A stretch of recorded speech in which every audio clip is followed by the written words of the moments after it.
Well, hello, everybody. I am Tiny Dominguez. This is Josh Brown. We are ministers at Calvary Baptist Church in Lubbock, Texas. Welcome to our YouTube channel, our video that we'll be doing once a week talking about ministry.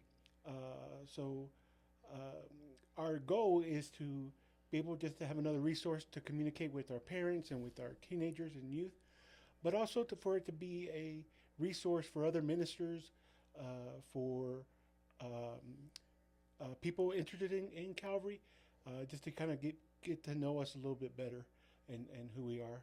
I am the family minister here, family pastor is actually my title. Josh is our family ministry intern, and so anyway, welcome to our channel. I think the name we're going to be going with for this is called Only in Ministry.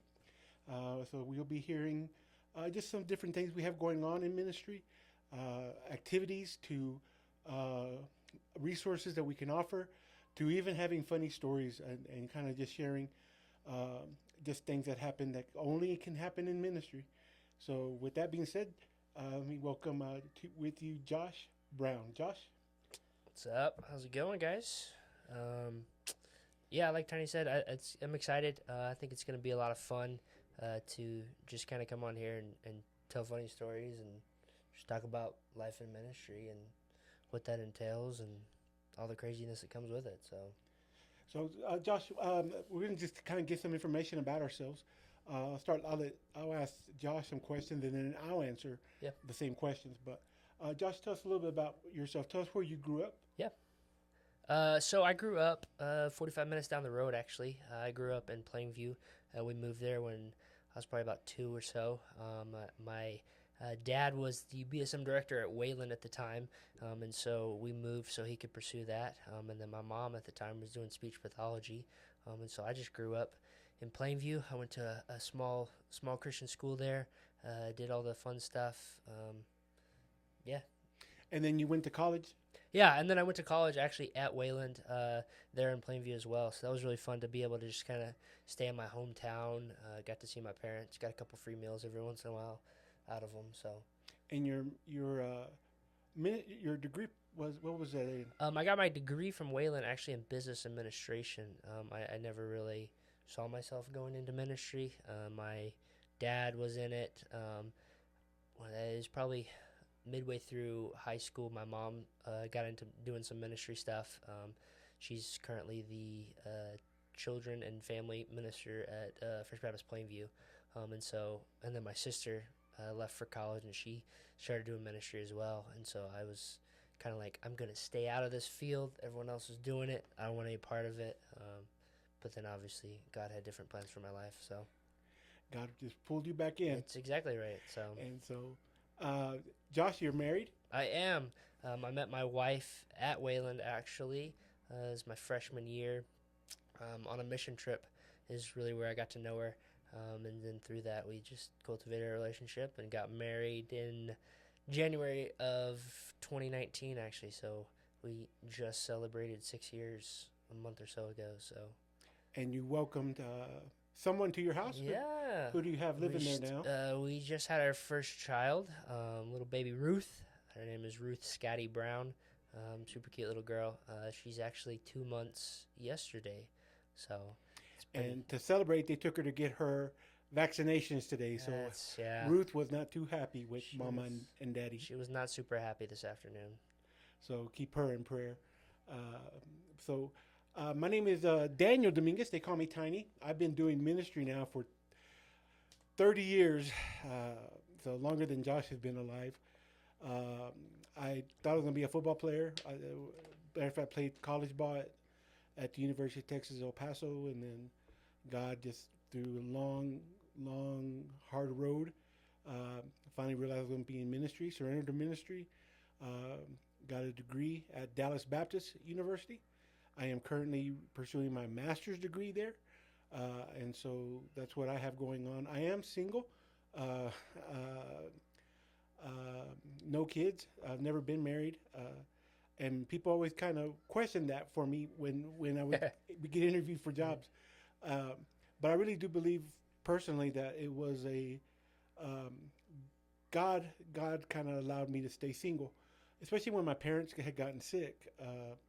I was able to help care for them and them stay with me, financially help Mm. them, and I didn't. It wasn't a burden to me or a family. It Yeah. was my time was devoted to them. They were. I think God kept me single to take care of them Yeah. until the Lord took them home, and so I am grateful I was able to do that for both my parents and being able to be there for my nieces and nephews. My nieces and nephews range from 26 years old to a 2 year old. So I have everyone in there from those ages. So yeah, that's a little bit about both of us. So just kind of want to share with you what we do here at Calvary. We in our student ministry we have Sunday school, which we have 4 classes. We have one for middle school boys, middle school girls. We have one for high school boys and one for high school girls. We meet together for a little bit. Josh will give any announcements or kind of give a thought for the day, and then we dismiss them into their classes. Um, and so we have great teachers. We're very grateful for our teachers that we have in our workers and their heart for teenagers. They are amazing people, Absolutely. and so we're very grateful for them. And you'll get to meet them as we continue with uh, this series as we continue moving forward. Yeah. Wednesdays we have a youth service. Uh, we'll meet up. The kids come up. They play games until we meet up for time, and then we'll have worship. Um, Either Josh or I will bring a sermon, and then usually we break up into groups, or we have a response time for the kids. So it's kind of what we've been doing for our week to week things. We're trying to add more things to the calendar now. My goal was to establish a strong uh, weekly uh, commitment from the kids with Sunday and with Wednesdays. Now we're looking to begin to add more to our calendar. For example, next week, spring break, um, we are going to be doing some mission opportunities, mostly here at our church, kind of helping Coffee Pot uh, crew do some cleanup and do some little odd jobs here at the church, and then possibly Tuesday either finishing that up or going to Community Heights Church and doing some work there. So those are just some things that we have going on. Josh, with that being said, is there anything you want to share? Uh, no, I think you covered it. Like you said, our leaders, our volunteers, I think they do a fantastic job of engaging with the students, just forming those relationships, and you know, trying to encourage them in their day to day walk with Christ, which is super encouraging. You don't find that everywhere, and so it's a nice, I don't know, thing to see. Yeah, we really enjoy it, and not all our youth workers are youth parents. It's also true, It's people who have hearts for teenagers and Yeah. want to make an impact. right? With that being said, we'll introduce our youth workers. Um, when they start paying me, the youth workers, they start giving me a little bit of money. We'll start giving them their name. So the first one who pays me some cold hard cash will get their name brought up in our in our show that we have going on I right like now. it. So Mark, my money on you to be the first one to pay me. So anyway, so that's what we have kind of going on for us. Josh, you just finished a series on Wednesday nights going over love, going over Yeah. dating. You want Yeah. to talk a little bit about that, summarize that for Yeah, people who are watching? for sure. So February, obviously it's your quote unquote love month. That wasn't necessarily our initial thought of, oh, let's do that. It was a little bit deeper than that. It's the way we're growing up today in society, the way culture is going. There's all kinds of viewpoints on it. And one of I think the big things that I was trying to point out really was, how can you determine what is right and wrong in the world of love, in the world of dating, if we don't know the truth, right? And the truth coming from the Bible. And so the first week we went over love and what that looks like, the 4 loves that God specifically points out in the Bible. Agape, meaning the love of the Father, right? God's type of love. Phileo, which is the friendship type of love. Storge, which is the brotherly love. And then Eros, which is the more romantic love, leading towards marriage and stuff. And so we kind of went through the Bible and looked at all of those and gave some examples of what those look like, and how we use a handful of those, honestly, in our day-to-day lives of trying to have that agape love towards other people, as well as having that philo or storge love that we have for our family members or our close friends. And so that was really, really fun.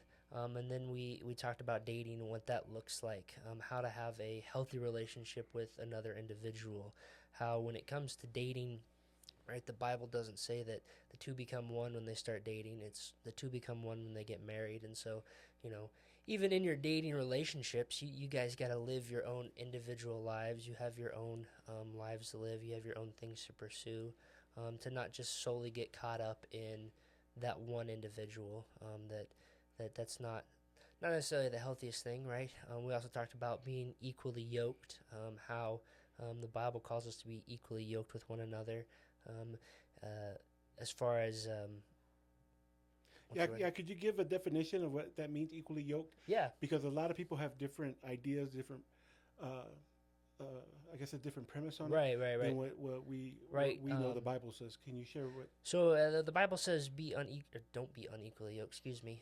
Using the example of back in the day, they had oxen that plowed their fields, and they would have a thing called a yoke that would go on top of both of them, and so they'd be strapped together. And the premise behind it is if you were unequally yoked, meaning if you were in a relationship with someone who is not a believer, someone who does not share your values when it comes to Christ-like things, that they tend to veer off in a direction that's not healthy for you as a believer, that is not in the direction Christ has called us to walk. And because you're tied to them, you are naturally going to go with them. And so we kind of just discuss what that looks like, how God calls us to be equally yoked in the sense of we are to be with other believers, to help encourage each other, to love one another, to ultimately encourage each other in their own walk. Because even though you are both believers, right, your relationship with Christ is your own. And we are called to encourage each other with our own walks, as well as come beside each other and walk with Christ in that. So Josh, one of the things that came to mind when you preached on that yeah. was I played football, and we had a thing called the two-man sled. Oh yeah. Where you had to push it with someone else. Now we were both on the same team, but if they weren't where I was in pushing and in strength, then we never went anywhere. We actually just kind of did a circle. Right. And what we ended up doing was bringing, if we were continue to do that on our practice field, and just keep going in circles, we ended up bringing damage to our field. Yeah. Because of not having the same strength together. And I thought about that when you were talking about being equally yoked. That so many times when we're not equally yoked, we can kind of get stuck. Yeah. And do something, circles. and before we realize it, we begin to destroy our field and our ministry and our foundation, even the things around us that are built on God, because we start allowing other things to infiltrate that. And so I thought that was a great Wednesday night that you had talked about that. And with me, with Josh, it goes back to basketball for his analogies or his mindset, and I go back to football or buffets. So anyway, that's what came to mind for me when you talked about that. And it was great. Yeah, we ended up finishing it kind of during our D Now time, actually. Yeah. Tiny, I don't know if you want to touch on that with the. Our theme for D Now was choices, and we just gave a challenge to our kids about the choices they were making in life, and about it's not just knowing things, it's not just even saying the right things, but about stepping, taking the steps that show the choices that you're making. One of the stories I brought up in my sermon preaching was the story of Meshach, Shadrach, and Abednego. I really think the kids resonated well with that one. I just talked about how they stood before the king Nebuchadnezzar, and Nebuchadnezzar threatened them, told them that he was That he was going to give them one more chance to bow down. When the music was played, they had to bow down to his image and worship it. And if they didn't, then he was going to throw them into the furnace, and the furnace was going to be set 7 times hotter. Yeah. And then Nebuchadnezzar even says to them, if you read in the book of Daniel, he says, "And what God will save you then?" And the boys answered, they call them boys because they were about 14 years old, 14 to 16, that age. And they said, "Our God can. But even if he chooses not to, we will die knowing we never worshipped anyone but Yahweh." Yeah. Beautiful words, powerful. And I think, so many times we focus on that part. And I shared with the students, but no one really talks about what happened next. See, the boys were tied tightly with ropes. The boys were dragged roughly by these strong guards. Mm. And as they were taking the steps, going towards the furnace, they never took back their words. They kept stepping. They could feel the flames. They could feel the heat of the furnace, but they kept stepping. I even said, I wonder if they were getting closer, realizing that they could die. They were about to die. And yet this didn't compromise their choice that they had made, that they were not going to worship any other God but Yahweh. And then they were thrown into the furnace. Yeah. When they were in the furnace, Nebuchadnezzar asked a question that I think is a funny question, but it's how many did we throw into the furnace? And his people look at him and go, "Well, 3 people, sire." And he said, "Well, then why do I see 4? And why does the 4th one look like the Son of God?" And I told the students, one of the things that I want you to grab hold of is it's because of the steps that these boys took that Nebuchadnezzar saw God. Mm-hmm. That so many times in the choices that we make, in the steps that we take in keeping that choice, God can be seen in our actions or not seen if we choose a different route. And so I wanted to encourage them with that. And then at the end of that story, as they're pulled out, he says, Nebuchadnezzar says that from now on, the only God that will be worshipped will be Yahweh, the God of Meshach, Shadrach, and Abednego. For what other God could save from fire the way their God can? Yeah. How powerful is that? That someone who was a non-believer proclaimed the power of God because of what he saw, because of the choices of these boys. I think that's something that we have to grab hold of and realize. So in our decisions, we had some students, we had different things that they could do. We had on the little table I had True Love Weight commitment cards. We didn't do a ceremony, but we had cards for kids to fill out. We had a time of response for them to let go of sin, let go of anger, let go of issues that they had. Some of our students, one of them in particular, said that she was ready to follow Jesus as her Savior and chose that. And it was just a great weekend seeing our kids grab hold of that. And so anyway, that's kind of the follow-up of what we've done, what we've been doing in February. We moved to now our what Dr. Rush is calling our Easter Advent, and I like that name of it because what Advent means to prepare for, and as we prepare for Easter, we did a family worship night here at church, and it was a great worship experience. It was awesome. There was different things we got to do. The calendar that we did, the time of forgiveness, the communion that we did, and then the resurrection eggs. With all that said, Josh, you want to explain why we did the resurrection eggs, or do you remember? It's been such a blur. I know, it really has. The idea behind the resurrection eggs, if you've never seen them, it's the 12 eggs that you would normally get in a little carton of eggs. Basically lining out from... we use plastic egg, not real eggs. Yes. Starting out with Palm Sunday being the first one, the first egg having a leaf symbolizing Palm Sunday, Jesus riding in on the donkey before he is crucified ultimately at the end. But basically it lines out from there, moving forward up until your last egg, which is empty, symbolizing the empty tomb.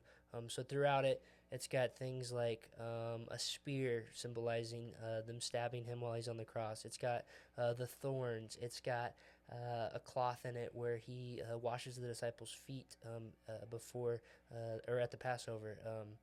Gosh, I'm going a little out of order on all It's the okay. things. Yeah, But there's all kinds of things in there. But the point of they it, tell the story of of the Advent Holy season, Week. honestly. Yeah.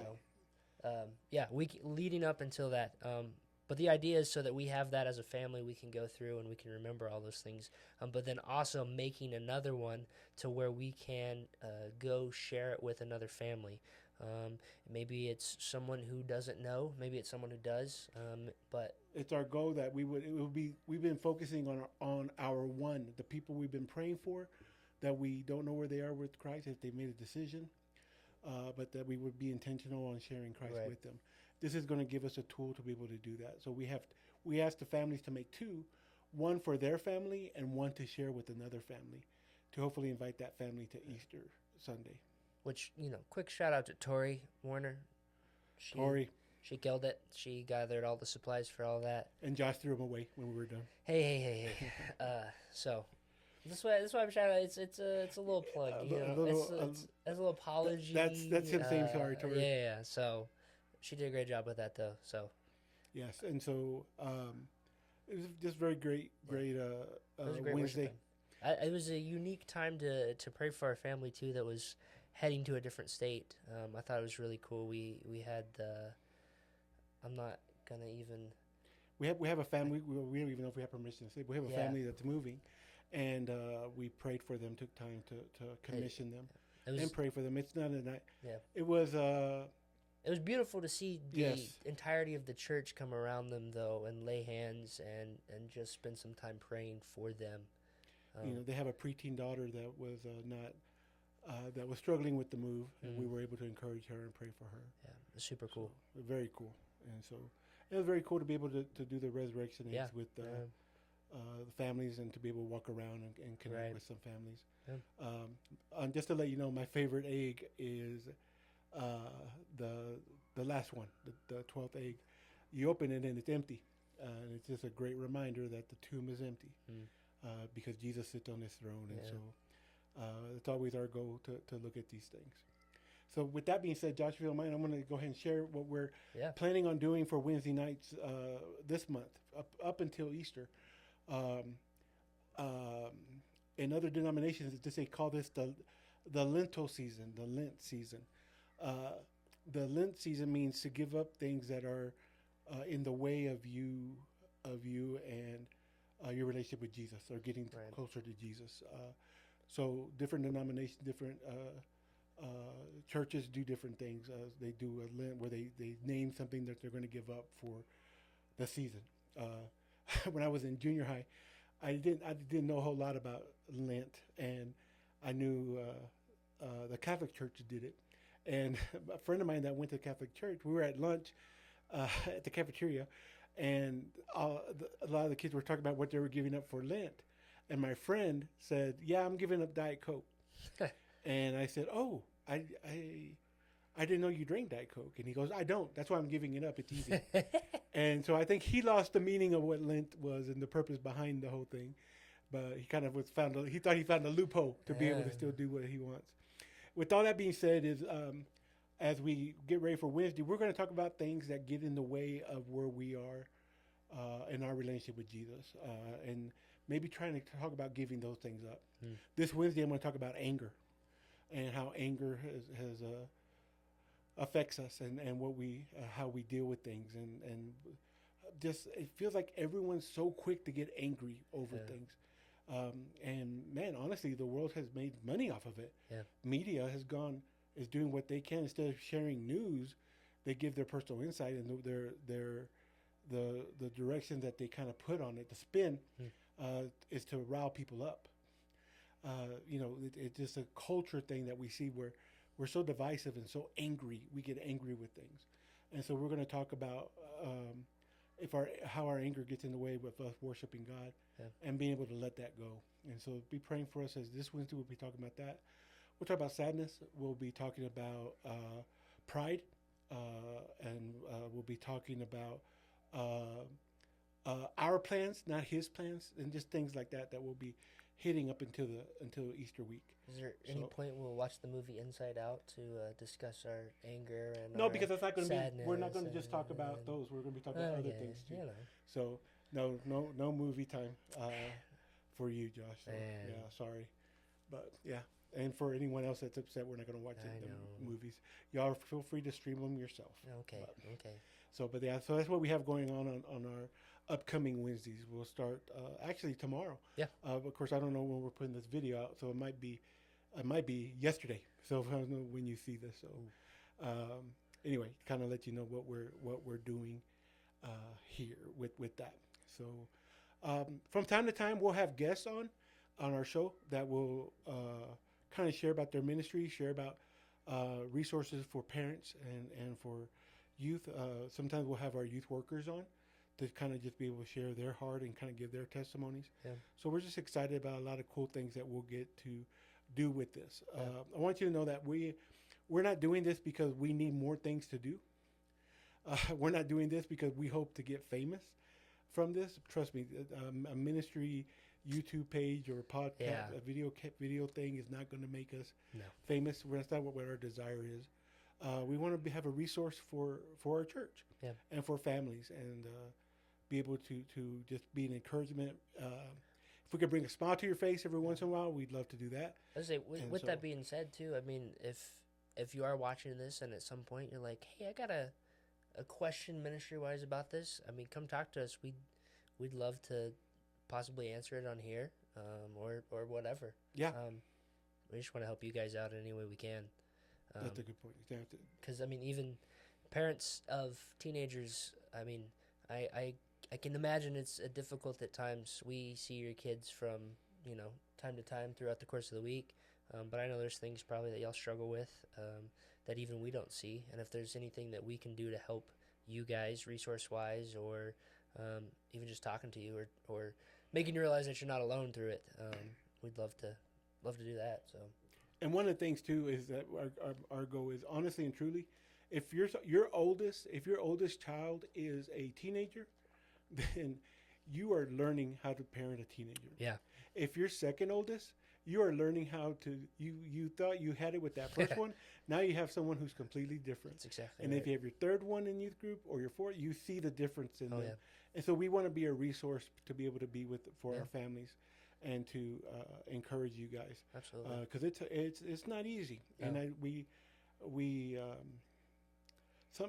know the struggle, Yeah. but we also know the blessing, and what a Yeah. blessing it'll be when you see your teenagers that sometimes you're wondering if you should keep them alive because how they're getting on your last nerve. Yeah. But when you see them in their 20s and in their 30s and they're serving the Lord, I Mhm. mean, I knew this guy when he was in middle school, and Punk. to be able, I can only imagine how his parents feel with him and his sister Yeah. both serving in ministry. What a blessing and encouragement that is for them as parents, because I know it wasn't always easy for them. Yeah. I know my parents. There were times I think they said, you know what, we're just going to send him to Jesus, but they kept me. They were patient with me. They found ways to help me mold me and help me grow, and I pray that was a blessing for them as they got to see me be a pastor and be in ministry. So There's going to be times where you say, I brought you into this world, I can take you out of it. Yeah. But it's nice to see that there's another way to do it. You don't have to. right, So yeah, that's yeah. cool. So we're hoping to be that kind of resource Good. for you guys. And so again, if you have any questions, please feel free to contact us. Yeah. I think Josh can probably put our Yeah, contact absolutely. info at the bottom of the video. I'll put it in there. And so you can send us an email or shoot us a text. Absolutely. Also, please follow us on our social media stuff we have. Of course, I'll put a link to the Instagram as well. yeah, right now we have a church, a youth student ministry Instagram, but we also have our church Facebook. Yeah. Our church has an Instagram. Yep. Follow all us on those on those there. things. We have now this YouTube Yep. channel. Subscribe to it, like it, to get more info when we're doing these videos. Yeah. And maybe one day you'll see one of your kids up here. We'll might even review some of our That's students. true. Yeah. I think it'll be good. So, because I know they're ready to share stuff with us. So, Oh goodness, or yeah. at least ready to be in front of a camera. They love the camera. So, with that being said, Josh, one of the things when we came up with the name, we were kind of figuring it out, Yeah. and it's still kind of in the works. Just to let you know, right now we're calling it Only in Ministry with Josh and Tiny. So we're going to just ship. There's some funny stories that come to mind with Oh yeah. Only in Ministry that man that It's you can see it, and just it's funny. yeah. And so I wanted to just share one that happened to me. I was driving some youth to camp, and as we stopped, got gas. Of course, everyone gets out, go to the restroom, get snacks. I think it's always funny that we stop to go to the restroom. People are running to the restroom, Yep. and then they leave with the 44 ounce big gulp of something. yeah. And so 100%. anyway, but anyway, so they were doing all that, and so we got back into the vans. We're driving off. As we're driving off, we're I guess about 15, 20 minutes out from where we were, to where I get a phone call on my phone, and I don't have my phone in my hand, but I get a phone call. I answer it, and it's one of our youth, and he says, "Hey, where'd y'all go?" Oh man.